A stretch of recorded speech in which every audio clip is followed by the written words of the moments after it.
This is an analytics video on the Pima Indians Diabetes dataset using Alteryx Designer.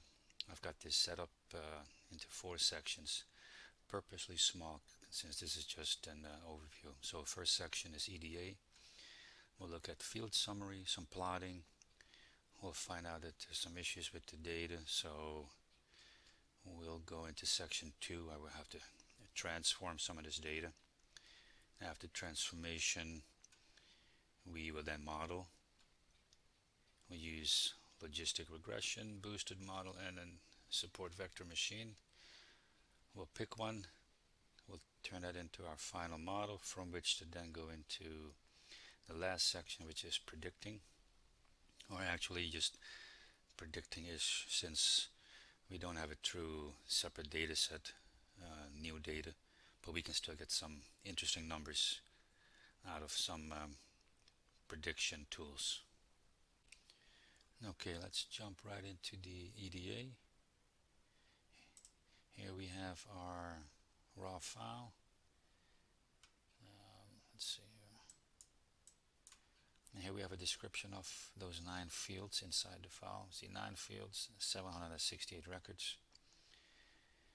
Pregnancies, glucose, blood pressure, skin thickness, insulin, BMI, diabetes pedigree function, age, and outcome.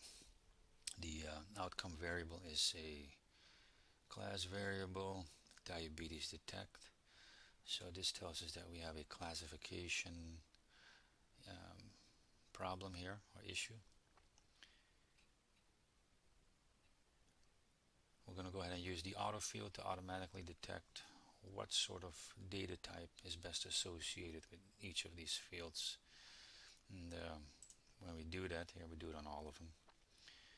And this is the result of auto field. Pregnancies as a byte, insulin as an integer, BMI as a double, diabetes string actually comes in as a, click on the line here, diabetes detect comes in as a byte.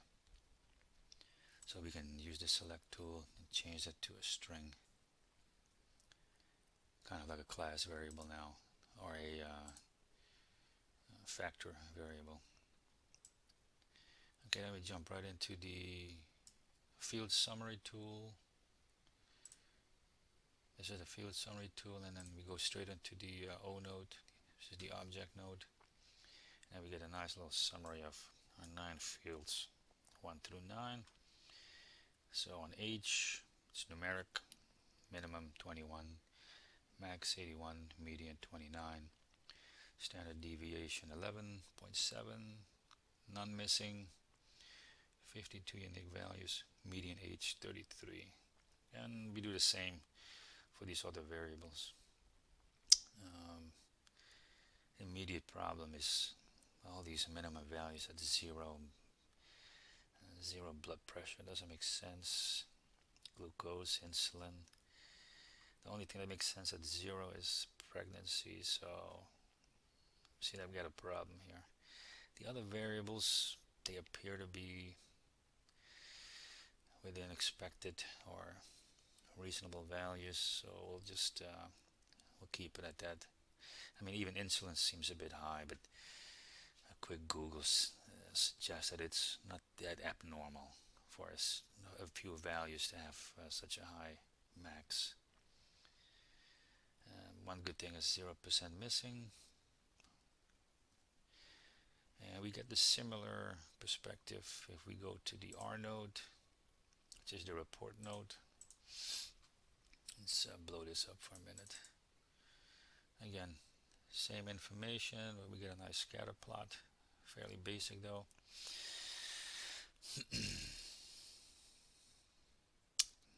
Insulin, yeah, we got that one high value perhaps. A few more. And this report is split up into numeric fields and string character fields. Okay. A similar perspective is on the I node. This is the interactive node. Let's pop that out.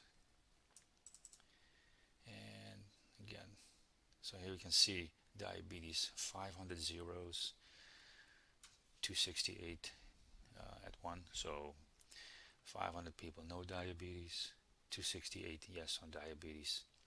And we get these nice histograms. And here we see those low values, 0, 0. A couple of high ones here.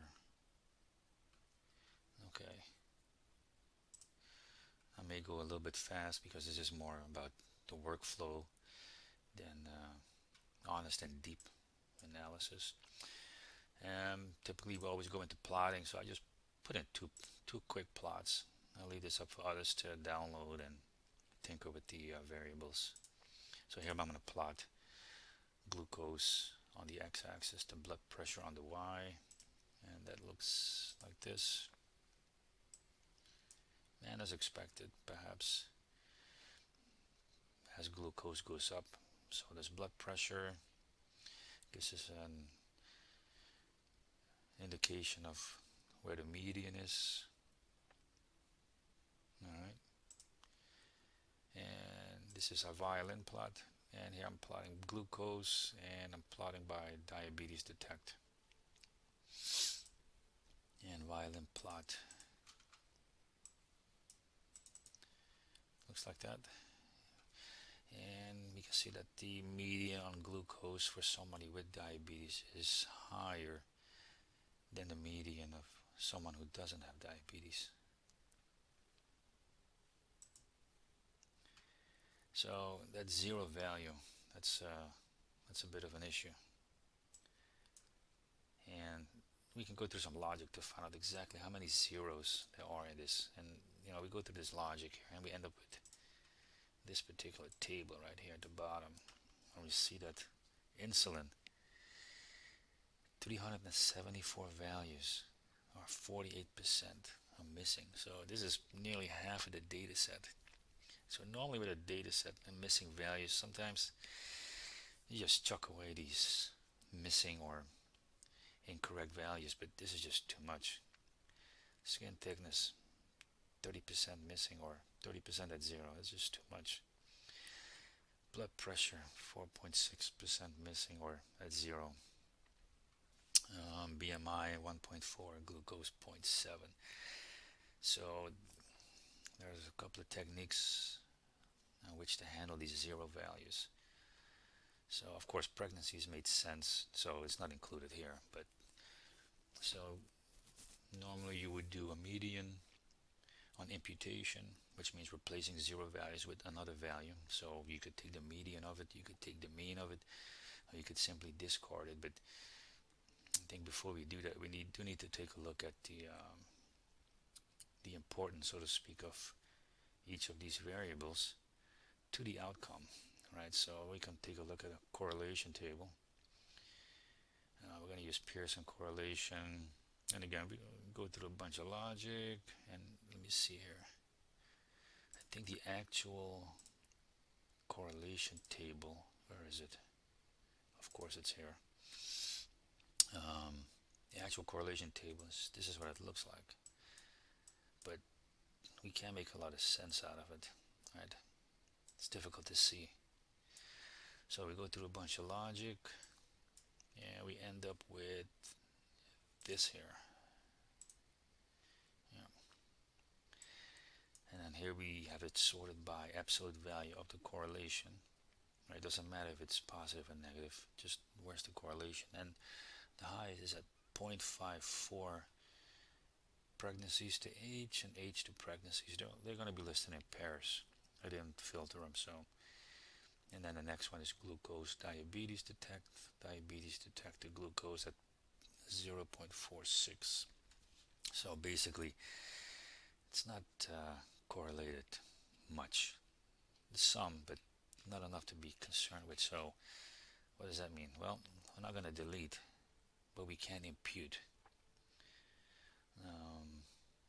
And then let me go back a step here, or move forward a step. So this is the entire correlation table, 72 records sorted by absolute value. And let's look at the variables pertaining to its effect on outcome. And when we do that, we end up with this here. So we see here that glucose 0.46 correlation to diabetes detect. Next is BMI, age, pregnancies, etc., etc. So we want to keep that in mind as to how we impute or how we potentially delete something. I don't particularly like to delete data. So let's go ahead and impute, but before we do that, again, we're not going to delete, so what are we going to use, the mean or the median? Well, let's take a look at the zero value variables and look at their medians and their means. Oftentimes median is preferred because it doesn't, it's not affected by outliers as much. So when we look at the medians, and also I decided to do this by class. So diabetes detect 0, which means none, has a median glucose of 107. If someone has diabetes, they have a median glucose of 140. And I think this is how we want to impute, by class. So glucose, blood pressure, skin thickness, insulin, and BMI. And something I don't like here about the imputation of insulin with these two values. So another way we can impute again is by the mean. So let's take a look at the mean. And we see here that we are getting perhaps slightly better values for insulin imputation. And a quick Google, and I'm making some assumptions here about values, but this seems to be a little bit more in the range of acceptable insulin levels. So we're kind of nudging our data if we impute insulin using average. And then actually let's look at something here. I need to get a snipping tool out because we actually want to look at this here, which is the mean, I believe. Yeah. Oh, come on. I want to put this over. Okay, here we go. Yeah, so median glucose 107, 140, glucose 109, 140. Blood pressure median. So when we compare the median to the averages, they're kind of similar. They're close enough, at least for this type of analysis. So it seems that all but insulin, you could use average or median, but perhaps on insulin we would definitely want to use an average imputation. So we're gonna, so that's what we'll do in the next section when we do the transformation. Okay, moving on to the transformation. So we are going to transform on the mean and on the median. So from the top we're bringing in the data, we're bringing it into the imputation container.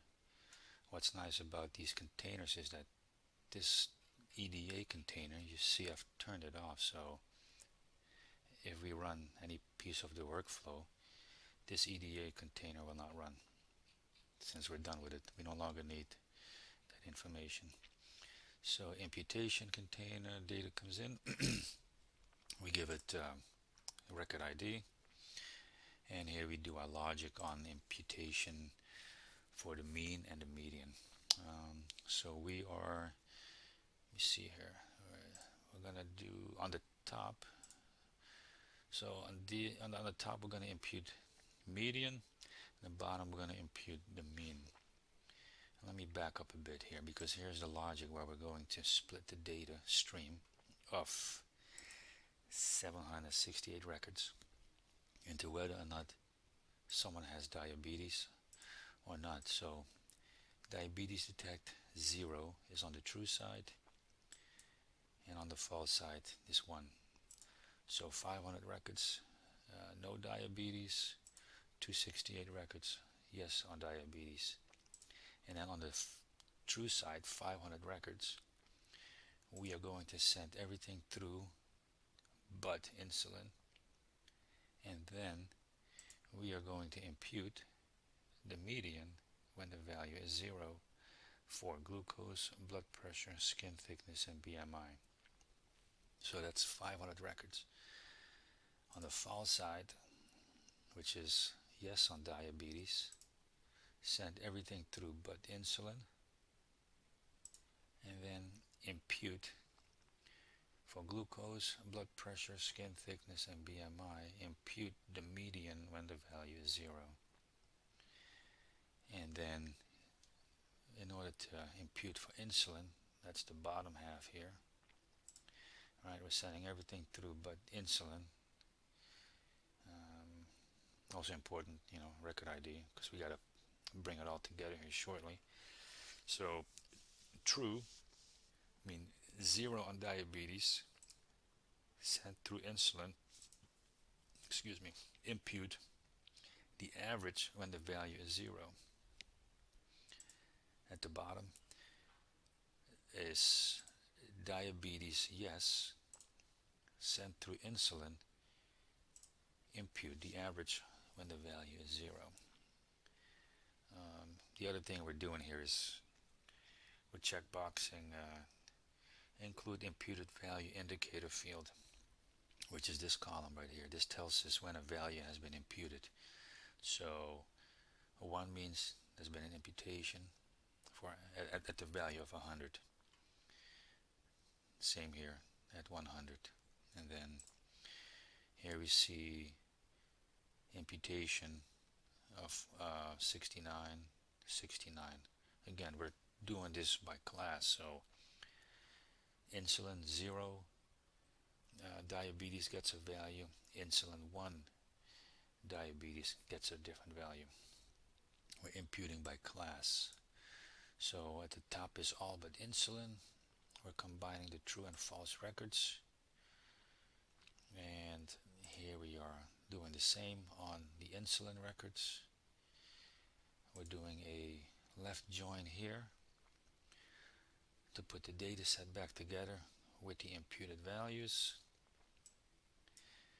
and we're going to reorder a few things here so that we can get a slightly closer look at this new data set, so to speak, with imputed values, because now we have, for instance, glucose with the glucose indicator, and we see, okay, here's a 1. So here we have an indication of an imputed field here. Skin thickness is the same, imputed field is 21, and here we see imputed field of 27. So this looks a little odd, but remember, we have imputation based on mean and median, so we need to look at diabetes detect here. So if we look at imputation of 1 at 21 for skin thickness, there's no diabetes, and then imputation of 27 should be the opposite, which is 1. All right, so yeah, so that's important to remember. We just imputed on the 0 and the 1 class, and then we get rid of the indicator fields.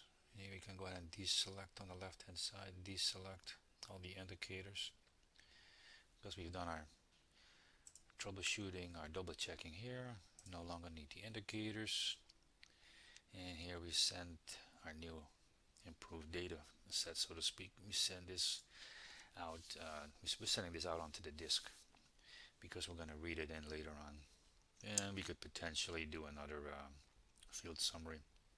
Look at our data again. There's the O note, and we can see that our minimums have not disappeared, and we're making some assumptions that those are much better values. Okay, so that is imputation. Off to modeling is next. Okay, let's jump into the modeling portion. We've turned off the other containers, So previously we had exported the diabetes file data set with the imputed values. Here we import it. And something I actually failed to mention was that our data set is actually imbalanced between the zeros and ones. We've got 500 zeros, 268 ones. We actually want to, again, balance it so we can bring in this tool here. It's called the oversample field tool. And what we actually end up doing is we are going to end up balancing it, but we're going to end up with 268 records for either classification, 0 or 1. There's different ways of doing it. We'll just continue on with this particular method. Actually, we've undersampled. We've actually, considered all the ones, but then we've gotten rid of some of the zeros. And you can kind of see that here. Record ID 2 was skipped, so was 4, but 5, 6, 7 was included, and 8 was skipped. So, but we end up with a balanced data set. Again, this may be better ways of doing it, but we'll continue on for now. And again, if we wanted to look at the data after we run models to see, what the models are doing, or, again, what the models are ingesting as far as data, then we have got this field summary tool here. So after we've got a balanced data set, 268 for zeros, 268 for ones, we're going to go ahead and bring in this tool to split up our data set between eval, or estimation, and validation, or train and test. We see that we've got 67% for estimation, 33% for validation. So estimation has 359 records, and validation has 177. And then we send the eval node to the input of each model, right? So logistic regression attached to the E, boosted attached to the E, and the SVM attached to the E node.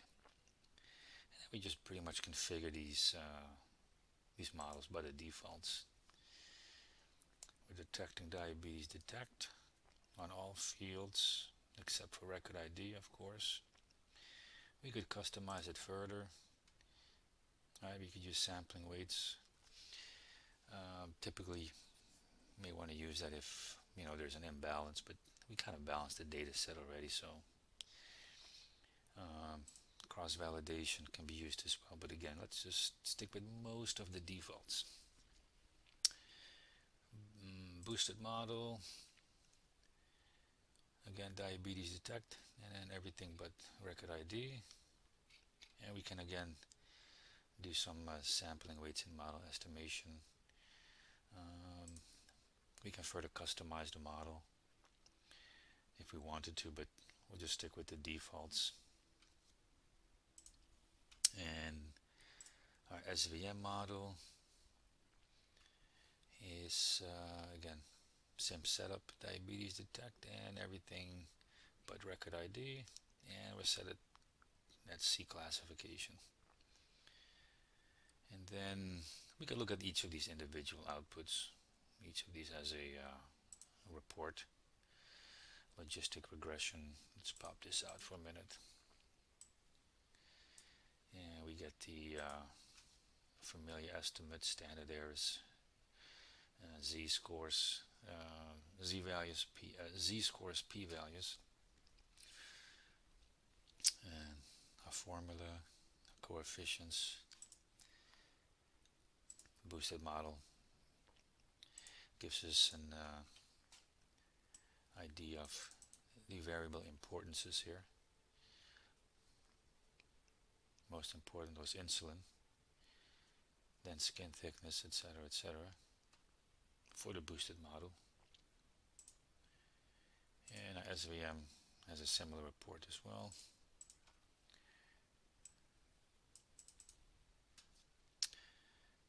But what we're interested in for this particular exercise is the comparison of these models. So we bring in all these outputs into a union tool, attach the union tool to a model comparison, and since we've trained all these models on the data node, we're now going to input the validation piece of the data set, the 177 records. So again, validation or test data, all the models combined, and let's test them out. And we end up with this report. So, wow, these are all different measures of accuracy. This is about overall accuracy, accuracy in predicting zeros, accuracy for ones. We have an F1 stat. F1 is really about model accuracy on the whole data set. Not the same as this kind of accuracy. It's somewhat different. And then we have something called AUC, which is the area under the curve. We'll get into this a little bit more. And then here we have the actual performance. Let's attach to the P node. And here we actually see who did well and when. So this record, the actual was 0 and everybody got it right. Let's see record, or this particular record, not necessarily record 4, but this one here. Actual was 1 and the SVM got it wrong. And on this one, actual was 0 and Logistic Regression got it wrong. So you can get an idea of who got what right when. The more interesting is this here, is the report. Let's pop that out. So this is gonna repeat some of the earlier table here. Now, when it comes to interpreting this here, well, this could be an entire video on its own. I'm just gonna quickly scroll through this here, right? This is an entire video on its own, but we can take a shortcut on some of this, on some of the interpretation here, which is what we're gonna do. So one of the things that we can look at is simple, plain accuracy, right? Well, clearly the boosted model has a much higher accuracy, 0.88. F1, much higher accuracy, 0.86. AUC, much higher accuracy, or much higher area under the curve, 0.92. Same here, same here. So, but exactly what do these things mean? Well, that's, like I said, that's an entire different video. And then we have the various confusion matrices for these different models. So, you know, just as an example here, you know, this particular 65 would be considered, see, predicted 0 and actual 0. So this would be considered a true negative. And then actual 1 and predicted 1, that's 92. Well, that's considered a true positive. And then right above that is a false negative. And then we have a false positive here. Again, it could be an entire video.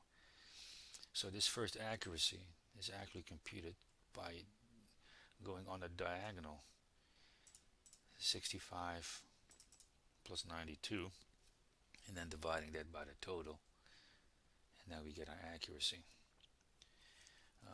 There's other measures called precision and specificity, sensitivity, but at the moment it looks like a boosted one is going to be a preferred model since it's doing quite well in all of these metrics. Lift curve is another measure. Lift curve is primarily about the effectiveness of predicting ones at different probability cutoffs. There might be some intuition here that, well, looking at these scales, the higher the better, right? And boosted is doing quite well. It's in orange. Gains chart. Something similar. I believe it's also referred to as a, what is it again? Decile gains chart, I believe.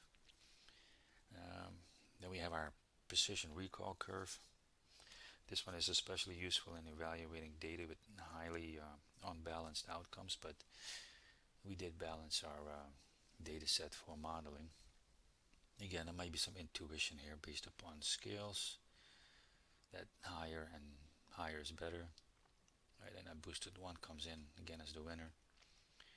This is definitely the curve, the rock curve in determining which model you probably want to go with. At least on two-class classification, is that we always want to see a rock curve hugging the top left. It's not doing it, but it's clearly the orange, clearly the boosted one model that's winning here. Because what is exactly is this measuring? When we go into the top left is, well, it's correctly identifying ones without misclassifying zeros as ones, because this is plotting false positive rate on the true positive rate here on the y-axis. And what it's doing, it's plotting the sensitivity on the x-axis, specificity on the x-axis, the sensitivity on the y-axis. It's a trade-off, right? So we want to be as high up left as possible. Again, correctly identifying ones, right, without misclassifying zeros as ones. So again, orange wins. It's the boosted one model, or it's, yes, the boosted one model, because that's what I've named it, boosted one. So in a nutshell, the boosted one is going to be our model that we want to pick for prediction and moving forward. So here our final model is going to be our boosted model, and we can actually export that to the disk. And what we've done is we've connected the O output, or the object output of boosted, to the output data tool. And next and final module is going to be the predicting-ish.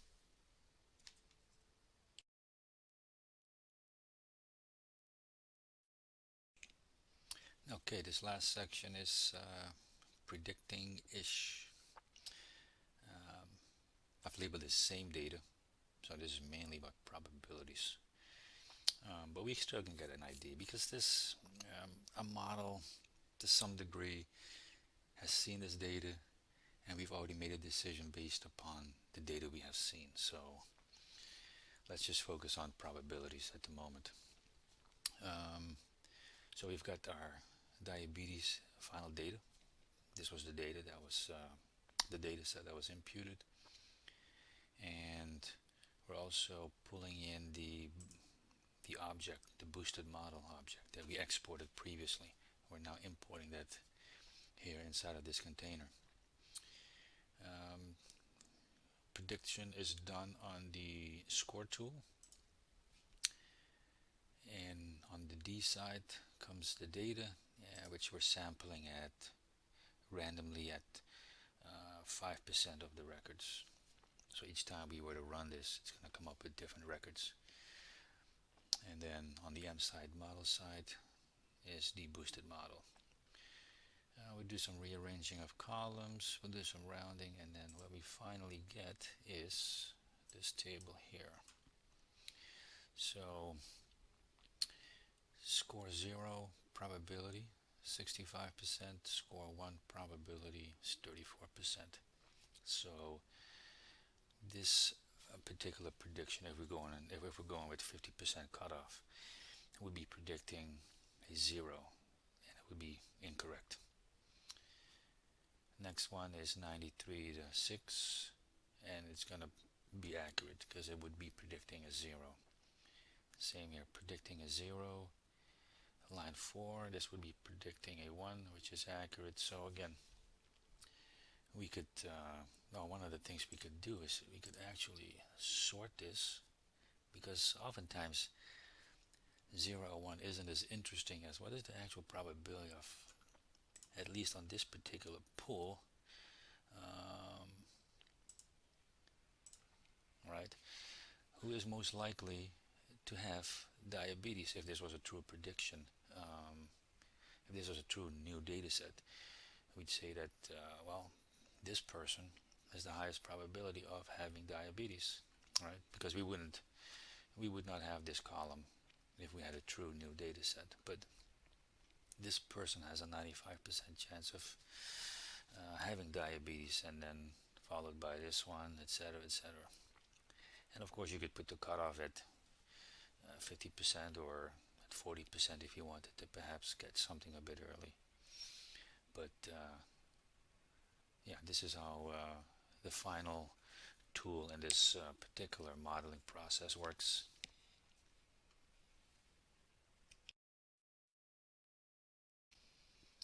Okay, so that completes this analysis of the diabetes dataset. Just kind of went through the clean, transform, model, predict workflow. So interested to see, let me know what you think. Please just comment below. Too fast, too slow in certain areas, not enough of another. I think I may need to do a confusion matrix follow-up, because it certainly deserves it. Okay, that's it. Till the next time.